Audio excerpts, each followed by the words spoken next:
بسم اللہ الرحمن الرحیم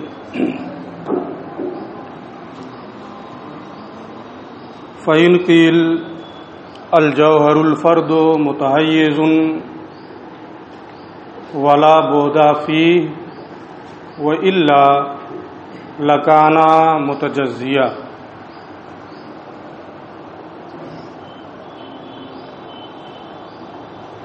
تمکن کی تعریف ما سبق میں یہ کی گئی ہے کہ ایک بعد کا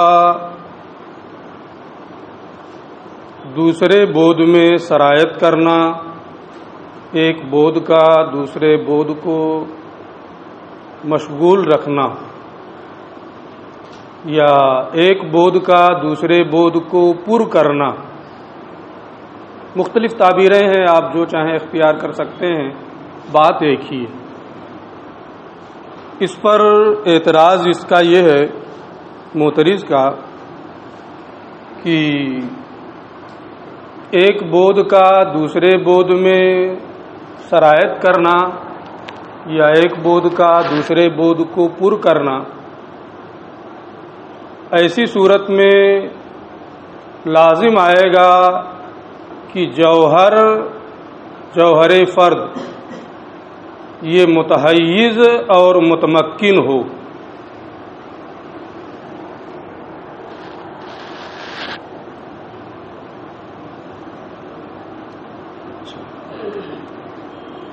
اور جوہر فرد متحیز ہے، اس میں کوئی کلام نہیں۔ تو جب جوہر فرد متحیز ہے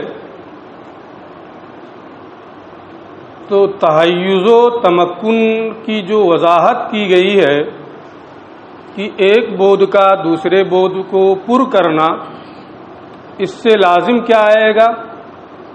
جوہر فرد متحیز و متمکن ہے تو کیا لازم آئے گا کہ اس میں بھی بعد ہے، طول عرض عمق اس میں بھی ہے، اور جب اس میں بعد کا ہونا لازم آئے گا تو وہ قابل تجزی بھی ہوگا، وہ تجزی کو قبول کرے گا۔ حالانکہ یہ مسلمات سے ہے کہ جوہر میں بعد نہیں ہے، کیونکہ بعد ہونا یہ تجزی کو مستلزم ہے، اور یہ جوہر فرد کے خلاف ہے۔ جوہر فرد کا معنی یہ ہے کہ اب آگے تقسیم نہیں ہو سکتی۔ تو تمکن کی جو وضاحت آپ نے کی ہے اس سے یہ لازم آتا ہے کہ جوہر فرد کے لیے بعد ہو جو تجزی کو مستلزم ہے۔ ٹھیک ہے۔ فإن قیل، اگر یہاں یہ شبہہ پیش کیا جائے، الجوہر الفرد متحیز، جوہر فرد متحیز ہے یقینی طور پہ، اور جب اس میں تحیز و تمکن کا معنی پایا جائے گا تو ایک بعد کا دوسرے بعد کو پر کرنا یہ معنی بھی پایا جائے گا، اور جب یہ معنی پایا گیا تو جوہر فرد میں بعد کا ہونا لازم آئے گا، ولا بعد فیہ، حالانکہ جوہر فرد میں کوئی بعد نہیں ہے۔ کیوں بعد نہیں ہے جوہر فرد میں؟ وإلا لکان متجزیا، کیونکہ اگر اس میں بعد ہوگا تو وہ قابل تجزی ہوگا، حالانکہ وہ جوہر فرد ہے، آگے اس کی تقسیم اور تجزی نہیں ہو سکتی۔ یہ اعتراض ہو گیا، بہت آسان اعتراض ہے، کوئی دشواری نہیں، جواب بھی بہت آسان ہے۔ قلنا، ہم اس کا یہ جواب دیں گے کہ آپ کا یہ اعتراض تمکن و تحیز کی درمیان تساوی ہونے پر مبنی ہے، کہ دونوں میں تساوی ہے، حالانکہ دونوں میں تساوی نہیں ہے، تحیز عام ہے اور تمکن خاص ہے۔ تو یہ ہوگا، آپ نے تمکن کی ادھر وضاحت کی ہے کہ ایک بعد کا دوسرے بعد میں سرایت کرنا، وہاں تو ایسی کوئی وضاحت نہیں ہے، تو کہا وضاحت نہیں ہے تو کسی اور چیز کی صراحت بھی تو نہیں ہے۔ وہاں مراد یہ ہے کہ کسی شے ممتد کا دوسرے بود یعنی خلا کو پر کرنا، کسی شے ممتد کا خلا کو پر کرنا یہ مراد ہے۔ ایک بود یعنی شے ممتد کا، پہلے والے بود سے مراد کیا ہے؟ شے۔ ایک شے ممتد کا دوسرے بود یعنی خلا کو پر کرنا یہ تمکن کی اس تعریف میں مراد ہے۔ اور تحیز کہتے ہیں کہ کسی شے ممتد یا غیر ممتد کا، یعنی جس میں بود ہوتا ہے اس کا یا جس میں بود نہیں ہوتا ہے اس کا، شے ممتد یا شے غیر ممتد کا کسی خلا کو پر کرنا، تو اب تحیز کے معنی میں عموم ہے، عام مطلق ہے یہ، اور تمکن اس سے خاص ہے۔ تمکن جب ہوگا تو تحیز تو بہرحال ہوگا، لیکن تحیز ہو یعنی شے غیر ممتد کسی خلا کو پر کرے تو وہاں تمکن ہونا ضروری نہیں ہے۔ تو جوہر فرد یہ متحیز ہے شے غیر ممتد جس میں بود نہیں ہے، شے غیر ممتد دوسرے بود کو پر کر رہا ہے۔ تو اس سے یہ کہاں لازم آتا ہے کہ جوہر فرد کے لیے بود ثابت ہو جائے، یہ تحیز میں عموم ہے نا۔ وہ بود جو قابل امتداد ہے یا غیر قابل امتداد ہے، شے امتداد یا شے ممتد یا شے غیر ممتد کا کسی خلا کو پر کرنا یہ تحیز کا معنی ہے۔ لہذا معنی ثانی کے اعتبار سے اگر جوہر فرد متحیز ہے، متمکن ہے، تو اس میں بود کا ہونا لازم نہیں آئے گا، اور جب بود کا ہونا لازم نہیں آیا تو تجزی بھی نہیں ہوگی۔ ہم یہ کہیں گے کہ متمکن یہ اخص مطلق ہے متحیز سے، دونوں میں عام خاص مطلق کی نسبت ہے۔ کیوں؟ تمکن کی تو یہ تعریف کر چکے ہیں، میں نے آج اس کی وضاحت بھی کر دی کہ اس سے مراد کیا ہے۔ حیز کی تعریف کیا ہے؟ لأن الحیز، اس لیے کہ حیز کہتے ہیں هو الفراغ المتوہم، اس موہوم خلا کو، الذی یشغلہ، جسے کوئی شے ممتد او غیر ممتد یا شے غیر ممتد پر کرے۔ تو اس میں عموم ہے، شے ممتد یا شے غیر ممتد اگر پر کرے تو اس کو حیز کہا جاتا ہے۔ اگر جوہر فرد متحیز ہے تو اس سے بود کا ہونا لازم نہیں آئے گا، کیونکہ متحیز ہونا یہ غیر ممتد ہونے کے اعتبار سے ہے، وہ قابل امتداد نہیں ہے۔ فما ذکر دلیل، یہ کیا نام ہے، جواب ہو گیا۔ فما ذکر دلیل علی عدم التمکن فی المکان، اور ما سبق میں جو بیان کیا گیا ہے کہ اللہ عز و جل یہ کسی مکان میں متمکن نہیں ہے، یہ اللہ کے کسی مکان میں متمکن نہ ہونے کی دلیل ہے۔ اس لیے وہاں اس طریقے سے اس کی وضاحت کی گئی ہے کہ ایک بود کا دوسرے بود میں سرایت کرنا نا، لیکن مراد وہی ہے۔ تو ما سبق میں جو دلیل ذکر کی گئی ہے وہ مکان میں متمکن نہ ہونے کی دلیل ہے۔ اب یہاں یہ ہوگا جب وہ دلیل مکان میں متمکن نہ ہونے کی ہے تو اللہ عز و جل کے کسی حیز میں نہ ہونے کی کیا دلیل ہے؟ اس لیے کہ خاص کی نفی ما سبق میں ہو گئی، اس سے عام کی نفی ہو جائے یہ تو نہیں ہوگا نا، اس لیے اس کے متحیز نہ ہونے کی کیا دلیل ہے؟ تو یہ کہتے ہیں وہ عامت دلیل علی عدم التحیز، صانع عالم کے متحیز نہ ہونے کی دلیل تو وہ یہ ہے انہ لو تحیز، کہ اگر وہ متحیز ہو فاما فی الازل، تو یا تو ازل میں متحیز ہوگا، ازل ہی میں اس کے لیے حیز کا ثبوت ہوگا۔ تو اگر ازل میں متحیز ہو تو اللہ عز و جل قدیم ہے، تو متحیز کے قدیم ہونے سے حیز کا بھی قدیم ہونا لازم آئے گا، اور جب حیز قدیم ہو جائے تو تعدد وجبہ لازم آئے گا، یہ باطل ہے۔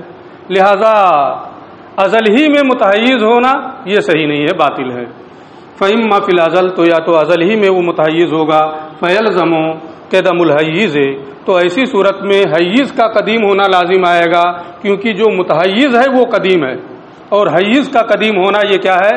باطل ہے، کیونکہ اس سے تعدد وجبہ کا ثبوت ہوگا۔ اولا، یا ازل میں وہ متحیز نہیں ہوگا، اگر ازل میں متحیز نہیں ہوگا تو کون فی الارض کا معنی پایا جائے گا؟ جو حیز ہے وہ ازل میں نہیں ہے، اور ذات باری تعالیٰ یہ ازل میں متحیز نہیں ہے، تو حیز کا ازل میں نہ ہونا ہوگا، تو صانع عالم کا حیز میں ہونا کون فی الحیز لازم آئے گا۔ اب جب کون فی الحیز، اور کون فی الحیز یہ کیا ہے؟ عرض ہے، یہ کیا ہے؟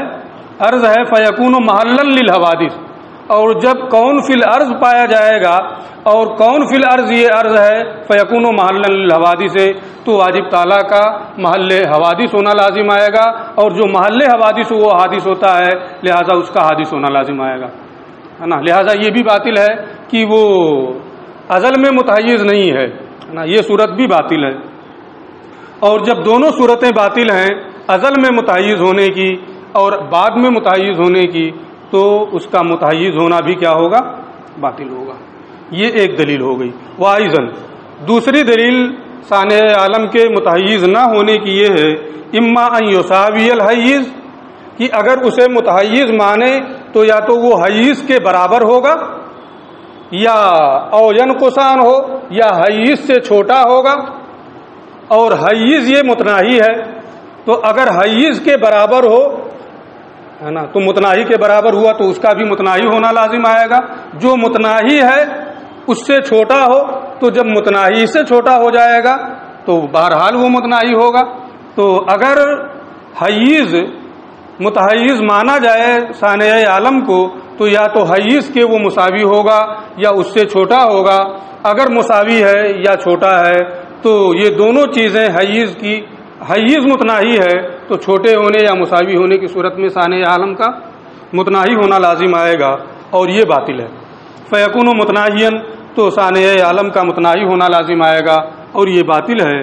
متناہی ہونا اس لیے لازم آئے گا کیونکہ حیز متناہی ہے، اور جب حیز متناہی ہے تو جو اس کے مساوی یا اس سے چھوٹا ہوگا وہ بہرحال متناہی ہوگا۔ اور یزیدہ علیہ، یا اس کے مساوی یا اس سے چھوٹا نہیں بلکہ اس سے بڑا ہوگا۔ اگر بڑا ہے حیز سے تو پورا تو اس میں آئے گا نہیں، کچھ آئے گا کچھ نہیں آئے گا، تو اس کا متجزی ہونا لازم آئے گا، اور یہ تجزی بھی کیا ہے؟ باطل ہے۔ بعض حصہ آئے گا حیز میں، بعض نہیں آئے گا، تو تجزی ہو جائے گی۔ اور یزید علیہ، یا اس سے بڑا ہوگا، فیکون متجزین، تو پھر تجزی کا ہونا لازم آئے گا، اور یہ بھی کیا ہے؟ باطل ہے۔ لہذا ثابت ہوا کہ وہ متحیز نہیں ہے۔ یہ دو دلیلیں ہو گئی۔ ماسبق سے اتنا ثابت ہوا کہ اللہ عز و جل کے لیے مکان نہیں ہے، مکان سے، حیز سے وہ پاک ہے، اور نفس مکان ہی کو جہت کہا جاتا ہے۔ ایک قول پر نفس مکان کو جہت کہا جاتا ہے، جیسے یہ مکان ہے اس کو جہت کہا جاتا ہے دوسرے مکانات کے اعتبار سے، کہ یہ پورب ہے، یہ پچھم ہے، یہ اتر ہے، یہ دکھن ہے نا۔ تو ایک قول یہ ہے کہ نفس مکان ہی جہت ہے، اور ایک قول یہ ہے کہ امکنہ کے جو حدود و نہایات ہیں، جیسے یہ امکنہ کے جو حدود و نہایات ہیں انہیں جہت کہا جاتا ہے، جیسے یہ اور یہ ہے نا۔ تو حدود و نہایات کو کیا کہا جاتا ہے؟ جہت کہا جاتا ہے۔ تو جب مکان ہی نہیں ہے تو اگر نفس مکان کو جہت مانا جائے تو اللہ عز و جل جہت سے بھی پاک ہوگا، اور اگر امکنہ کے جہات، امکنہ کے جو حدود و نہایات ہیں اس کو جہت مانا جائے تو اللہ کے لیے مکان ثابت نہیں ہے، تو اس کے حدود و نہایات بھی نہیں ہوں گے، حدود و نہایات نہیں ہوں گے تو جہت کا بھی ثبوت نہیں ہوگا، ہے نا۔ تو جب مکان کی نفی ہو گئی تو اسی سے یہ بھی ثابت ہو گیا کہ اللہ کے لیے جہت نہیں ہے، یعنی اس کو یہ نہیں کہہ سکتے ہیں کہ اوپر ہے، نیچے ہے، دائیں ہے، بائیں ہے نا، یہ ان ساری چیزوں سے وہ متصف نہیں ہوگا۔ وَإِذَا لَمْ يَكُنْ فِي مَكَانٍ، اور جب وہ کسی مکان میں نہیں ہے، لم یکن فی جہتن، تو وہ کسی جہت میں بھی نہیں ہوگا، نہ جہت علو میں ہوگا، نہ جہت سفل میں ہوگا، اور نہ ان دونوں کے علاوہ کسی جہت میں ہوگا، لأنہا، اس لیے کہ جہت مکانوں کے حدود و نہایات کو کہا جاتا ہے، اور جب مکان ہی کا ثبوت نہیں تو حدود و نہایات کا بھی ثبوت نہیں ہوگا، پھر جہت بھی اس کے لیے ثابت نہیں ہوگی۔ اور نفس الامکنہ، یا جہت نفس مکان کو کہا جاتا ہے، اور جب اللہ عز و جل کے لیے مکان ہی ثابت نہیں ہے نا، تو نفس امکنہ بمانا جہت کا بھی ثبوت نہیں ہوگا، اس لیے وہ جہت سے پاک ہوگا۔ اور نفس الامکنہ یا نفس امکنہ کا نام کیا نام ہے؟ جہت ہے، بے اعتبار عروض الاضافت الی شیء، کسی چیز کی جانب نسبت کے عارض ہونے کے اعتبار سے، مثلا یہی ہے نا، تو یہ ہے، مان لیا یہاں ہے نا، تو یہ کہیں گے کہ اس کے پچھم میں کیا ہے؟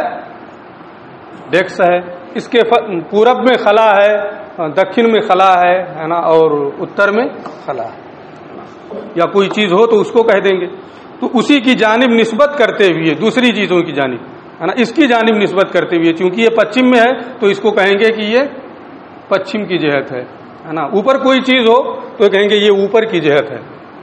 تو دوسری چیزوں کی جانب نسبت کے عارض ہونے کے اعتبار سے نفس امکنہ کا نام کیا ہے؟ جہت ہے، اور جب اللہ عز و جل کے لیے مکان ہی نہیں تو نفس امکنہ کے اعتبار سے جو جہت ہو اس سے بھی اللہ عز و جل پاک ہوگا۔ ولا یجری علیہ زمان، اور اللہ عز و جل پر زمانہ جاری نہیں ہوتا ہے، وہ زمانی نہیں ہے۔ کیوں زمانی نہیں ہے؟ لأن الزمانہ عندنا، اس لیے کہ ہمارے نزدیک زمانہ نام ہے ان متجدد یقدر به متجدد آخر، ایسے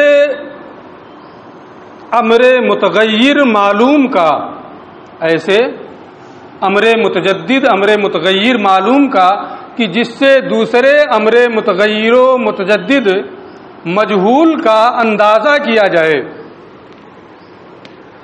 کچھ سمجھ میں آیا؟ مثلا آپ کو معلوم ہے کہ کل کا درس کہاں سے ہوا تھا، اتنا تو بتائے گا، اتنا تو معلوم ہے۔ فَإِن قِيل، ہے نا، آپ کو یہ معلوم ہے کہ کل کا درس کہاں سے ہوا تھا، یعنی فَإِن قِيل فَكَيْفَ يَصِحُّ الْإِطْلَاق، یہ آپ کو معلوم ہے، لیکن یہ معلوم نہیں ہے کہ اگست کی تاریخ کس دن تھی۔ آپ نے اس سے پوچھا یار اگست کی پہلی تاریخ کس دن تھی؟ اس نے کہا جس دن یہ پڑھایا گیا ہے فَإِن قِيل فَكَيْفَ يَصِحُّ الْإِطْلَاق۔ تو آپ کو ایک چیز معلوم تھی کہ یہ درس کس دن ہوا ہے، لیکن یہ معلوم نہیں ہے کہ اگست کی پہلی تاریخ کس دن ہے نا۔ تو ایک امر متغیر معلوم کا، معلوم سے ہے نا، دوسرے امر متغیر مجہول کا اندازہ کیا جائے تو وہی دوسرے امر متغیر مجہول کا کیا ہوتا ہے؟ زمانہ ہوتا ہے۔ تو جب اس نے یہ کہا کہ جس دن فَإِن قِيل پڑھایا گیا ہے اور آپ کو معلوم ہے کہ فَإِن قِيل کا درس پیر کے دن ہوا ہے، کل ہی تو ہوا ہے نا، تو اب آپ کو یہ بھی معلوم ہو جائے گا کہ اگست کی پہلی تاریخ پیر کے دن ہے نا، تو وہی پیر کا دن اگست کی پہلی تاریخ کا زمانہ ہوگا، وہی اس کا وقت ہوگا۔ یہ زمانہ ہمارے نزدیک زمانے سے یہی مراد ہے، ایک امر متغیر متجدد معلوم جس سے دوسرے امر متغیر مجہول کا اندازہ کیا جائے، تو جو معلوم نہیں ہے اس کا اندازہ کیا جائے، تو جو معلوم ہے اسی کے اعتبار سے وہ اس کا امر غیر معلوم کا وہ زمانہ ہو جائے گا۔ جو مثال میں نے دی ہے نا، مثلا کل گزشتہ کے لیے وہ معلوم ہے کہ یہ سبق اس دن پڑھایا گیا ہے، اسی کے ذریعے سے آپ نے اس سے پوچھا تو بتایا جس دن یہ سبق پڑھایا گیا ہے۔ تو جو چیز مجہول ہے، مثلا اگست کی پہلی تاریخ کا علم ہے نا، تو اگست کی پہلی تاریخ کا وہی کل کا دن کیا ہوگا؟ زمانہ ہوگا۔ کس لیے؟ جو جس میں تبدیلی ہوتی رہے، تغیر ہوتا رہے، بعد میں ایک کے بعد دیگرے ہوتا رہے، اس لیے کہ زمانہ ہمارے نزدیک نام ہے ایسے امر متغیر و متجدد معلوم کا کہ جس سے دوسرے امر متغیر و مجہول کا اندازہ کیا جائے۔ وہ عند الفلاسفہ، تو اس میں تغیر کیا نام ہے، تو زمانے میں ہمارے نزدیک یہ ہے کہ ایک معلوم سے دوسرے مجہول کا اندازہ کیا جاتا ہے. وہ عند الفلاسفہ، اور فلاسفہ کے نزدیک زمانہ مقدار حرکت کا نام ہے. آپ نے اس کو پڑھا ہے، کل میں نے بتایا بھی تھا کہ پوری تفصیل جو کم کی ہے اخیر میں آپ پہنچتے ہیں تو آخری صورت بنتی ہے غیر قارر ذات کی، یعنی جس کے اجزاء مجتمع فی الوجود نہ ہوں. جیسے زمانہ کہ زمانہ کے اجزاء مجتمع فی الوجود نہیں ہے، بلکہ ایک گزرتا ہے، دوسرا آتا ہے، دوسرا گزرتا ہے، تیسرا، اس طریقے سے سلسلہ چلتا رہتا ہے. وہ عند الفلاسفہ ان مقدار الحرکت، اور فلاسفہ کے نزدیک مقدار حرکت کا نام زمانہ ہے. واللہ تعالی منزہ عن ذالک، اور اللہ تعالی متجدد و متغیر ہونے سے اور مقدار ہونے سے پاک ہے، لہذا وہ زمانی نہیں ہو سکتا ہے. ہماری صورت میں متجدد ہے، ان کی تقدیر پر مقدار کا نام زمانہ ہو رہا ہے، اور اللہ عز و جل دونوں چیزوں سے پاک ہے، لہذا وہ زمانی نہیں ہے. واضح رہے انما ذکرہ فی التنزیہات،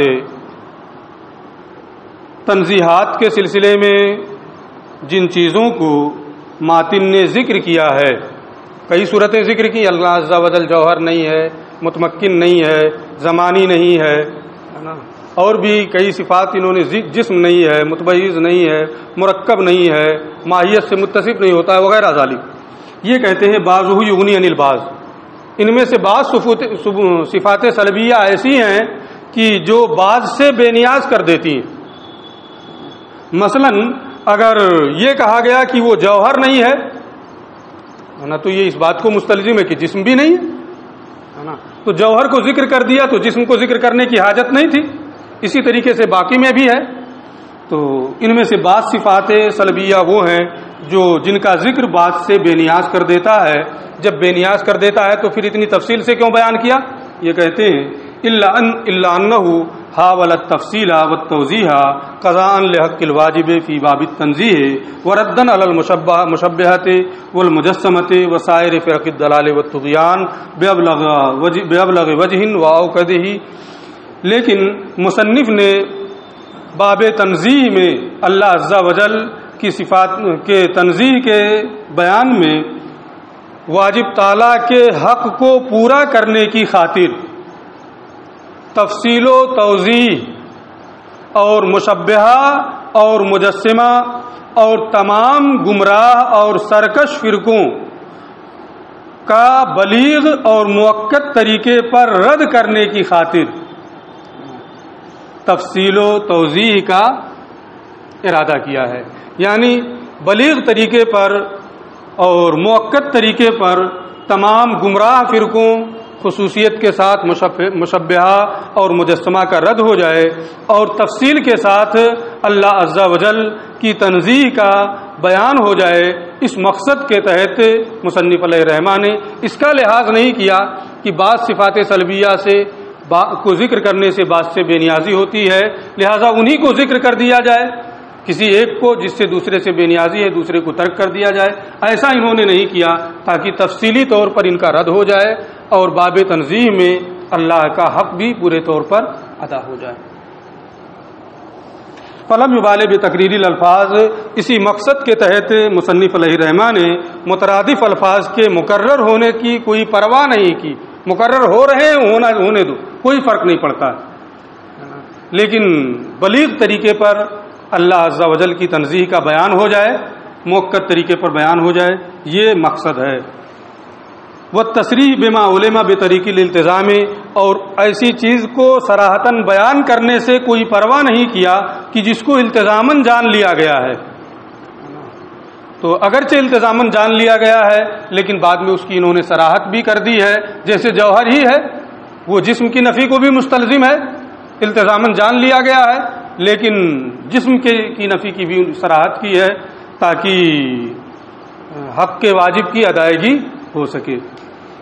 ثم علم، پھر واضح رہے ان مبنی التنزیہ اما ذکرت، صفات سلبیہ مذکورہ صفات سلبیہ سے اللہ عز و جل کی تنزیہ کی بنیاد، مذکورہ صفات سے صانع عالم اللہ عز و جل کی ذات کی تنزیہ کی بنیاد، اللہ عز و جل ان سے پاک ہے نا. اس کی بنیاد کس بات پر ہے؟ جسم نہیں ہے، جوہر نہیں ہے، متبعیض نہیں ہے، مرکب نہیں ہے، زمانی نہیں ہے، وغیرہ ذالک. ان تمام مذکورہ صفات سے اللہ عز و جل کی ذات کے منزہ ہونے کی بنیاد علی انہا اس بات پر ہے کہ یہ تمام چیزیں وجوب کے خلاف ہیں، کہ اگر یہ چیزیں ثابت ہوں گی تو ذات واجب اللہ عز و جل کی ذات یہ واجب نہیں رہ جائے گی، حالانکہ اس کا ذات کیا ہے؟ اس کی ذات واجب ہے. علی انہا تو اس کی بنیاد اس بات پر ہے کہ یہ تمام صفات جو ہیں وجوب وجود کے منافی ہیں، اس کی ذات کے واجب ہونے کے، اس کی ذات کے وجود کے وجوب کے منافی ہیں، اس کا امکان اور حدوث لازم آئے گا. اس لیے اسی پر اس کی بنیاد ہے. تمام دلیلوں میں یہی معتبر ہے کہ اگر اس کو جسم مانیں گے ہے نا تو یہ وجوب ذاتی کے خلاف ہے، واجب الوجود کے خلاف ہے. زمانی مانیں گے تو یہ واجب الوجود کے خلاف ہے. جوہر مانیں گے تو واجب الوجود کے خلاف ہے. دلائل اس کی الگ الگ انہوں نے دلائل ذکر کیے ہیں. لما فیہا، کیوں یہ واجب الوجود کے خلاف ہے؟ کیونکہ ان صفات میں حدوث و امکان کا شائبہ پایا جاتا ہے، اور جب حدوث و امکان کا شائبہ ہے تو یہ واجب الوجود نہیں رہیں گی، اللہ کی ذات واجب الوجود نہیں رہے گی اگر یہ صفات ثابت ہو جائیں تو. علامہ اشرنا الیہ، جیسا کہ ما سبق میں ہم نے اس کی جانب اشارہ کر دیا ہے کہ یہ تمام صفات سلبیہ واجب الوجود کے خلاف ہیں، اس میں امکان اور حدوث کا شائبہ پایا جاتا ہے. تو اسی پر مذکورہ صفات سے اللہ کی تنزیہ کی بنیاد، اللہ کے منزہ ہونے کی بنیاد اسی بات پر ہے کہ وہ واجب الوجود کے خلاف ہیں اور اس میں شائبہ حدوث و امکان پایا جاتا ہے، اس لیے اللہ ان صفات سے متصف نہیں ہے. لا علی ما ذهب الیہ المشائخ، ان مذکورہ صفات سے ذات واجب تعالیٰ کے منزہ ہونے کی بنیاد اس پر نہیں ہے جس کی جانب بعض مشائخ گئے ہیں. کیا کس کی جانب وہ لوگ گئے ہیں؟ من، اب اس جنس کی جانب ان لوگ گئے ہیں اس کا بیان، یعنی ان معنی الارض بحسب اللغہ ما یمتنع بقاؤہ. بعض مشائخ اس بات کی جانب گئے ہیں کہ اللہ ارض نہیں ہے. کیوں؟ اس لیے کہ ارض کا معنی لغوی اعتبار سے ہے کہ جس کی بقا ممتنع ہو، اور جس کی اللہ عز و جل کی بقا کیا ہے؟ واجب ہے. ارض کی بقا ممتنع ہے، اور جب ارض کی بقا ممتنع ہے تو اللہ عز و جل ارض نہیں ہو سکتا ہے. اس دلیل کا رد ما سبق میں بہت ہی تفصیل کے ساتھ انہوں نے پیش کر دیا ہے کہ ارض کی بقا ممتنع ہے، یہ ہمیں تسلیم نہیں ہے. اس دلیل کا پھر سے آپ اعادہ کر لیں. وہ معنی الجوہر، اور بعض مشائخ جوہر کی نفی کی دلیل اس طور پر دیتے ہیں، وہ یہ کہتے ہیں کہ اللہ جوہر نہیں ہے. اس کا معنی یہ ہے وہ معنی الجوہر، اور جوہر کا معنی ہے ما یترکب عنہ غیرہ، جس سے دوسرا مرکب ہو، یعنی دوسرے کا جز بنے. اور جب وہ دوسرے کا جز بنے گا تو ایسی صورت میں ترکیب لازم آئے گی اور اللہ عز و جل اس سے منزہ ہے نا. کہتے ہیں یہ بھی دلیل صحیح نہیں ہے، کمزور ہے. دلیل وہ ہے جو ہم نے دی ہے کہ مرکب ہونا یہ واجب الوجود کے خلاف ہے، جس میں حدوث و امکان کا شائبہ پایا جاتا ہے. وہ معنی الجسم، اور جسم کا معنی وہ لوگ یہ بیان کرتے ہیں ما یترکب ہوا عن غیرہ، جو دوسرے سے مرکب ہو بے دلیل قولہم، ان کے اس قول کی اور اس کی دلیل ان کا یہ قول ہے ھذا اجسم من ذالک، کہ یہ جسم اس جسم سے زیادہ ہے. اس کی صراحت ہم پہلے کر چکے ہیں. اس کا مطلب یہ ہوا کہ ایک جسم کے اجزاء دوسرے جسم کے اجزاء سے زیادہ ہیں، جو یہاں یہ مراد لے رہے ہیں. اور جب ایک جسم کے اجزاء دوسرے جسم کے اجزاء سے زیادہ ہوں گے تو انہی اجزاء سے جسم کی ترکیب ہوگی. اور جب وہ مرکب ہے اجزاء سے تو اللہ عز و جل کا مرکب ہونا اس سے بھی لازم آئے گا، لہذا وہ جسم نہیں ہے. یہ کہتے ہیں اس دلیل کی کوئی ضرورت نہیں ہے. دلیل وہی صحیح ہے جو ہم نے بیان کر دیا کہ مرکب ہونے سے واجب الوجود کے خلاف ہونا لازم آئے گا، اور پھر اللہ عز و جل کا ممکن یا حادث ہونا لازم آئے گا، اس لیے وہ جسم سے منزہ ہے۔ وہ معنی الجسم، اور جسم ہونے کا معنی ہے کہ جو دوسرے سے مرکب ہو، ان کے اس قول کی دلیل سے ھذا اجسم من ذالک کہ یہ جسم اس سے بڑھ کر ہے۔ وَأَنَّ الْوَاجِبَ لَوْ تُرُكِّبَ، اور یہ کہ واجب کو اگر مرکب مانا جائے، فَأَجْزَاؤُهُ، تو اس واجب کے اجزاء، تمام اجزاء، اما ان تتصف بصفات الکمال، یا اگر وہ صفات تمام اجزاء جو ہیں اگر اسے مرکب مانے تو اس کے جتنے بھی اجزاء ہیں جمیع اجزاء صفات کمال سے متصف ہوں گے، یا تمام اجزاء صفات کمال سے متصف نہیں ہوں گے، بعض متصف ہوں گے صفت کمال سے اور بعض متصف نہیں ہوں گے، یا کوئی بھی جز صفت کمال سے متصف نہیں ہوگا۔ تینوں صورتیں باطل ہیں، لہذا ترکیب باطل ہے۔ یہ کہتے ہیں اس کی کوئی ضرورت نہیں ہے نا، بس یہ کہ ذات واجب الوجود کے خلاف ہے یہ ہے نا، اس میں امکان اور حدوث کا شائبہ پایا جاتا ہے، لہذا یہ صفت اللہ کے لیے ثابت نہیں ہے۔ وَأَنَّ الْوَاجِبَ، اور یہ کہ واجب اگر لو ترکب، اگر وہ مرکب اس کو مرکب مانا جائے، فَأَجْزَاؤُهُ، تو اس واجب کے اجزاء، جمیع اجزاء، اما ان تتصف بصفات الکمال، یا تو سب کے سب صفات کمال سے متصف ہوں گے، فَيَلْزَمُ تَعَدُّدُ الْوَاجِبِ، تو جب تمام صفات جو ہیں جتنے بھی اجزاء ہیں سب کے سب صفت کمال سے متصف ہیں تو تعدد وجبہ لازم آئے گا، اس لیے کہ ایک صفت اس کا واجب ہونا بھی ہے نا، تو اس صفت واجب کی جو صفت ہے اس سے بھی تمام صفات کا متصف ہونا لازم آئے گا، تمام اجزاء کا متصف ہونا لازم آئے گا، تو تمام اجزاء جب صفت وجوب وجود سے متصف ہوں گے تو تعدد وجبہ ہو جائے گا۔ یا تو تمام صفات کمالیہ سے متصف ہوں گے تو تعدد واجب لازم آئے گا، اولا یا تمام صفت کمال سے تمام اجزاء ہے نا صفت کمال سے متصف نہیں ہوں گی، فیلزم النقص والحدوث، اگر تمام اجزاء یہ صفات کمالیہ سے متصف نہیں ہیں تو ایسی صورت میں اس کے اجزاء کا ناقص ہونا اور حادث ہونا لازم آئے گا، یہ بھی اللہ عز و جل کی صفات کے خلاف ہے، لہذا تمام اجزاء صفات کمالیہ سے متصف نہ ہوں یہ بھی کیا ہے؟ باطل ہے۔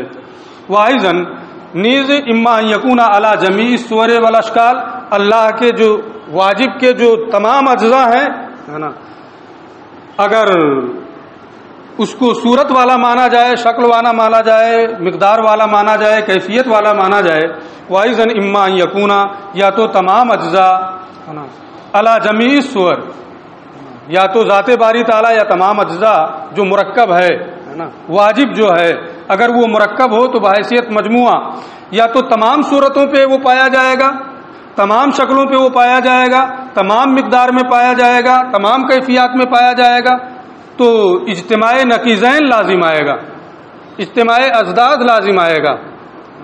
ایک ہی ذات ہے، وہ ایک ہی وقت میں لمبا بھی ہو، ناٹا بھی ہو، متوسط بھی ہو، گورا بھی ہو، کالا بھی ہو، موٹا بھی ہو، پتلا بھی ہو، ہے نا، تمام چیزیں اس میں پائی جائیں، تمام اشکال، تمام صور، تمام مقدار، تمام کیفیات پائی جائیں تو اجتماع ازداد لازم آئے گا، لہذا تمام صورتوں سے وہ متصف نہیں ہو سکتا ہے۔ او علی بعضھا، یا بعض صور، بعض اشکال، بعض مقادیر اور بعض کیفیات پر وہ ہوگا، وہ ہے مستویۃ الاقدام، اور یہ تمام صورتیں یہ سب کے سب فی افادت المدح والنقص، مدح و نقص کا فائدہ دینے میں برابر ہیں، اور ان کے محدثات پر دلالت نہ ہونے میں برابر ہیں، محدثات پر ان کی دلالت نہ ہونے میں بھی یہ برابر ہیں، تو جب یہ افادہ مدح و نقص میں برابر ہیں، ممکنات ان کی ممکنات پر دلالت نہیں ہو رہی ہے، اس پر بھی یہ سب، اس میں بھی یہ سب کے سب برابر ہیں، تو جب سب برابر ہیں تو اگر بعض پر ہو بعض پر نہ ہو تو ترجیح بلا مرجح ہے نا، اور اگر کوئی مرجح مانا جائے تو ایسی صورت میں ذات واجب الوجود کے لیے کسی مرجح اور علت کا ہونا لازم آئے گا۔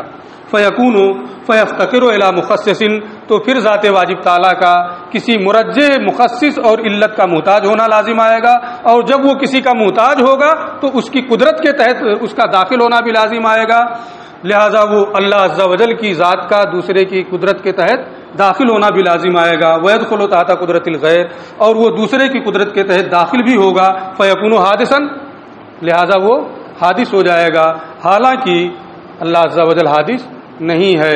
لہذا تمام صور و اشکال پر ماننا یا بعض پر ماننا، یہ دونوں صورتیں کیا ہیں؟ باطل ہیں، اور جب باطل ہیں تو وہ مرکب بھی نہیں ہے۔ آگے تفصیل